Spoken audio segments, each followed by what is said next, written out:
Hello, in this video I'm going to show you how to replace a roller blind chain that has come away from its mechanism.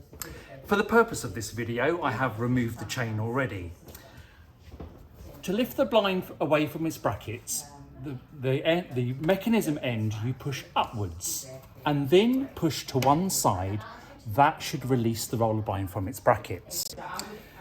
With a firm grip on the roller blind itself, the mechanism should just pull free. Some of these mechanisms may have a locking pin in the end of here.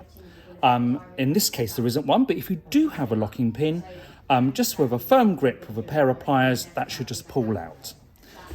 Then if you pinch this plastic together, on this particular one it's blue, but you may find it may be white or a different colour.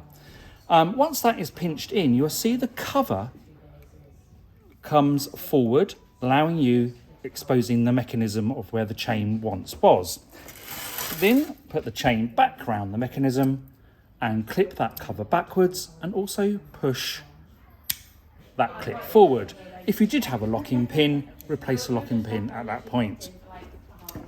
You may notice that there is a groove on this mechanism that will line up to the roller blind tube itself. And again, with a firm grip, push the mechanism back in. If you have a tensioning device, it would be at this point here, you would have to put that back into the tensioning holder.